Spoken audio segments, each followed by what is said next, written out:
The strangest thing about a person who has nothing is the one thing they are willing to refuse. Everyone at the railway station believed the beggar's life was about to change. The morning rush had already begun. People hurried across the platforms with bags in their hands, trying not to miss the morning train. Near an old stone wall sat a man in a faded brown coat. Most people walked past without seeing him. One traveler did. He stopped, reached into his bag, and placed a bundle of bills into the man's hands. A little boy smiled. "He's lucky." An old woman nodded. He won't be hungry tonight. A man in a dark suit laughed. Take it before he changes his mind. The beggar looked down at the money. His hands were rough. His coat was worn. His stomach was empty. For a long moment, he didn't move. Anyone watching could have guessed what would happen next. They were all wrong. The beggar stood. He looked at the traveler. Then, with slow, steady hands, he placed every bill back where it came from. The station fell silent. Even the people who had been walking slowed their steps. The little boy looked up at his mother. Why did he give it back?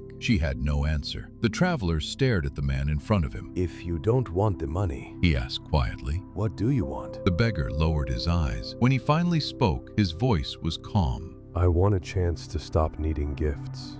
No one answered. A train whistle rolled through the station. People started walking again, but many of them looked back. They knew they had just witnessed something they couldn't explain. That answer lasted only a few seconds. It would take the next 10 minutes to understand it. To understand why a hungry man refused the very thing everyone believed he needed, we have to go back 6 months. 6 months earlier, the railway station was Karim's whole world. Before the first light touched the rooftops, he was already awake. He didn't own a clock. The station kept time for him. A broom swept across the platform. Metal shutters rolled open.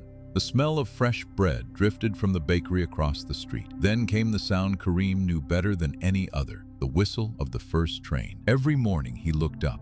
Every morning he watched the last carriage disappear around the bend. Years earlier, he had promised himself that one day he would be on that train. Not because he wanted to run away, because he wanted a new beginning. But every time he thought about changing his life, the same quiet voice returned. Not today. Things will be easier next month. Tomorrow always sounded kinder than today. Then tomorrow quietly became another tomorrow. Everything Karim owned fit inside one worn cloth bag. Inside was a spare shirt, a faded photograph of his parents, and a small pouch for the few coins strangers gave him. One corner of the bag had been repaired with bright blue thread. He never forgot that a stranger had stopped long enough to mend it. One cold morning, the strap snapped. Coins rolled across the platform. A little girl picked up the last one. "You almost lost it," she said. Karim smiled. "I almost did." She laughed and ran back to her father. Karim tied the broken strap into a knot. It would last one more day. Across the street, Lila placed a warm cup of tea on her counter. Karim walked over. She noticed him watching the departing train. "You still wonder where it's going?" Karim nodded. "I wonder what it feels like to begin again." Lila looked toward the empty tracks. "The train leaves every morning. So does the chance to begin." Karim wrapped both hands around the warm cup. "Maybe tomorrow," she smiled gently. "I hope tomorrow finally gets tired of waiting for you." When the tea was gone, Karim returned to the old wall. People came. People left. Only Karim stayed where he was, until one ordinary afternoon when a lost wallet landed at his feet. The station was crowded that afternoon. Families hurried toward the platforms. Children pulled colorful suitcases behind them. Announcements echoed beneath the high roof. In the middle of the crowd, a traveler reached into his coat for a ticket. A leather wallet slipped from his pocket. It landed beside Karim's shoe. No one noticed, except Karim. He bent down and picked it up. The leather was still warm from its owner's hand. He opened it slowly. Inside were neat bundles of bills, more money than he had ever held. For a moment, the noise around him disappeared. He imagined a small room with a door that locked, a bed that belonged only to him, hot meals, clean clothes, a morning that didn't begin on cold stone. He even imagined buying a train ticket, just one. His fingers tightened around the wallet. He looked toward the station exit. One step in that direction, and no one would ever know. A train whistle echoed through the station. Karim looked up. Another train was leaving, another tomorrow. He closed his eyes, took one slow breath, closed the wallet, and walked to the station office. A few minutes later, a man rushed through the door. His face was pale. "My wallet! I've lost my wallet!" The station manager looked at him. Describe it. Brown leather. One corner is scratched. My daughter's photograph is inside. The manager opened the wallet. The photograph was there. He handed it back. The man's shoulders dropped with relief. Then he turned to Karim. You found it? Karim nodded. I did. The man checked the wallet. Every bill was still inside. Nothing was missing. He looked at Karim in disbelief. You could have kept all of this. Karim smiled softly. But it wasn't mine. The man counted out a generous reward. Please, you've earned this. People gathered outside the office. The little boy stood beside his mother again. The businessman folded his arms. An old railway porter watched quietly from the back. The traveler held out the money once more. It belongs to you now. Karim reached toward it. His fingers brushed the edge of the bills. He imagined warm bread, a safe room, a bed of his own. He imagined waking the next morning without fear. His hand trembled. No one spoke. Even the businessman stopped smiling. Karim looked at the money one last time. Then he slowly pushed it back. The businessman laughed. Only a fool would refuse. The porter spoke quietly. Or perhaps he knows something we don't. The traveler looked at Karim. If you don't want the money, what do you want? Karim searched for the right words. I need help.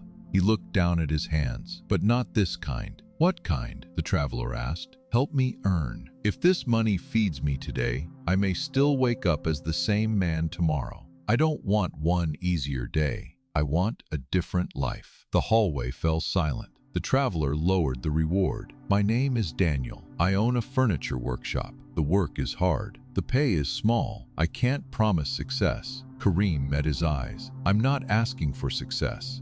I'm asking for a beginning. Daniel smiled. Be at my workshop tomorrow. Before sunrise, I'll give you 1 week. Most people had seen a beggar sitting beside a station wall. Daniel saw a man who was still willing to begin. That evening, Karim sat beside the old wall one last time. The train still arrived. The train still left. But tomorrow no longer sounded like an excuse. For the first time in years, it sounded like a beginning. Karim arrived before sunrise. The streets were quiet. Only the bakery was awake. The smell of warm bread drifted through the cool morning air. A single light glowed inside Daniel's workshop. Daniel opened the door. He looked at the old clock hanging above the entrance. Then he looked back at Karim. You're early. Karim nodded. I didn't want to be late. A small smile crossed Daniel's face. Most people ask for a chance. You showed up for one. He handed Karim a broom. Start here. That was all. No speech, no promise, no special welcome. Only a broom. Karim took it and began sweeping. Dust rose through the morning light. Soon the workshop came alive. Hammers tapped against wood. Sandpaper whispered across old chairs. Some workers greeted him. Others simply watched. One man whispered, "He won't last." Karim heard him. He kept sweeping. Later that morning, Daniel placed a broken chair on Karim's workbench. One leg was cracked. The seat leaned to one side. Repair this, Daniel said. Take your time. Karim worked carefully. His hands had forgotten this kind of work. He measured, stopped, measured again. By evening, the chair looked whole. For the first time that day, Karim smiled. Daniel walked over. He rested one hand on the backrest. Then he pressed gently. Tap.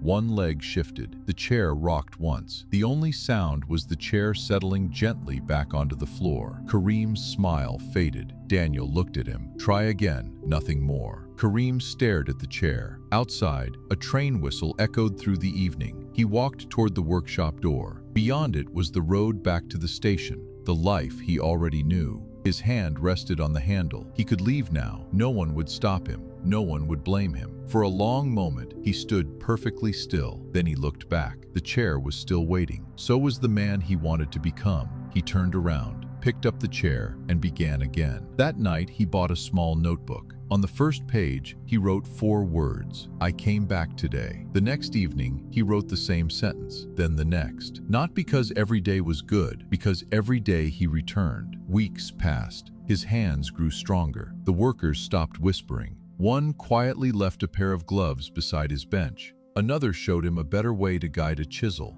Little by little, Karim stopped fighting the wood. One Friday, Daniel handed him a small envelope. Your first week's pay. Karim looked at it for a long moment. On the walk home, he stopped at the bakery. He bought a warm loaf of bread. Before he reached home, he tore off a small piece. Steam rose into the cool evening air. He smiled. It was simple bread. For years he had eaten because someone chose to give. That evening, he ate because he had chosen to work. The bread tasted different. It wasn't richer, it wasn't warmer, it was his. Not every day ended well.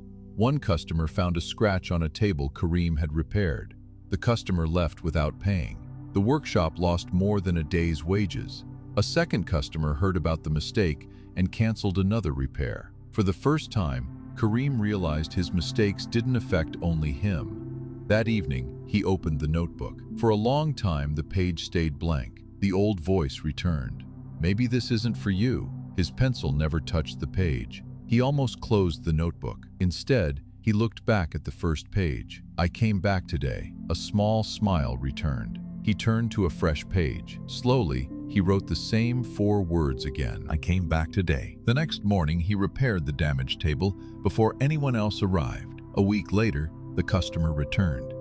He ran his hand across the smooth surface. Then he nodded. I'll tell my neighbors you made it right. For Karim, those words were worth more than the money. One morning, he heard the first train whistle. Only then did he realize something. He had been too busy working to watch it leave. Then the rain came. It fell for 3 days without stopping. By the third morning, muddy water covered the workshop floor. Broken chairs floated against one wall. Tools lay where the water had carried them. Daniel stood quietly in the middle of the room. His boots were soaked. He looked around before speaking. I don't know if we can keep this place open. No one answered. Rain tapped against the windows. After a long silence, Daniel locked the workshop door. I'm sorry, he said. I think we're done. One by one, he handed the workers their final pay. Most thanked him. Then they left. Soon, only Daniel and Karim remained. Daniel held out one last envelope. You earned this. Karim looked at it, then around the empty workshop, the broken chairs, the silent tools, the muddy floor. He accepted the envelope. For a moment, it seemed he would leave too. Instead, he placed the envelope back on Daniel's workbench. Daniel frowned. What are you doing? Karim looked around the room. You gave me a beginning. I'd like to return the favor. Daniel said nothing. He walked into the back room. When he returned a few moments later, Karim had already unlocked the workshop door. He was pushing muddy water toward the street, back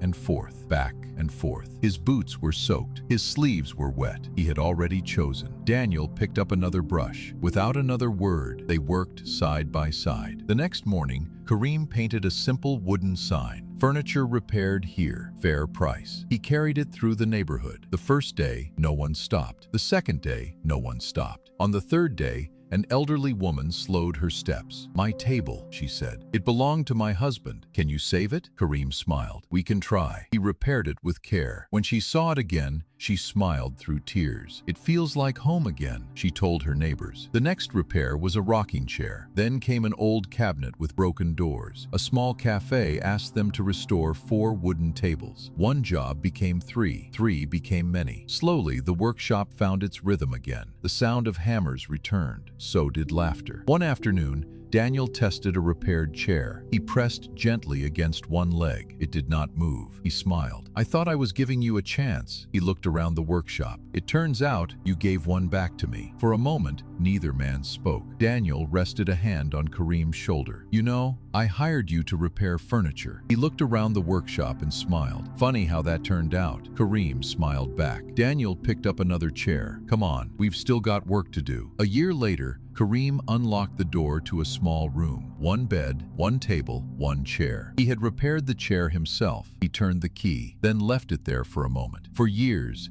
every place he slept belonged to someone else. Now, this small room belonged to him. Outside, rain tapped softly against the window. Karim sat quietly with a warm cup of tea. Months ago, that sound reminded him of another cold night. Now, it sounded like home. A few days later, Karim walked back through the railway station. Another man now sat beside the old wall with an empty paper cup. Karim reached into his pocket. His fingers touched a few folded bills. He paused. Then he took out something else, a small piece of paper. It held one address, Daniel's Furniture Workshop. He placed it gently into the man's hand. If you decide to come, Karim said, be there before sunrise. The man looked confused. Why are you helping me? Karim smiled. Because someone once answered the same question for me. He continued across the station. Across the platform, Lila looked up from her tea stand. A warm smile crossed her face. "You missed the first train." Karim laughed softly. "I know. You used to watch it every morning." Karim smiled. "I thought that train was carrying the life I wanted." Lila looked toward the tracks. "What changed?" Karim looked toward the workshop. "I stopped waiting for it to take me somewhere. I started walking." She smiled. "I wondered when that day would come." She noticed the notebook in his hand. "Still writing?" Karim nodded. She opened it carefully. The pages had become worn around the edges. Almost every page carried the same quiet sentence. "I came back today." She closed it gently. "So, did you ever catch the train?" The familiar whistle echoed across the station. The morning train began to move. For years, Karim had watched it disappear. He believed it was carrying away the life he wanted. Today, he watched only long enough to smile. "It was never the train," he said. "It was the first step." He slipped the notebook into his pocket. Then he walked past the old stone wall, the place where he had once spent years waiting for life to begin. This time, he didn't stop. He kept walking. Behind him, the train disappeared into the distance. Karim opened the notebook. He turned to a blank page. For years, he had written the same promise. "I came back today." It had carried him through failure, through doubt, through days when quitting felt easier than trying again. He smiled. Then he wrote 5 new words. "I kept walking today." He closed the notebook. If this story stayed with you, subscribe Vin Whispers for more stories like this. Before today ends, write your own first page. Then begin.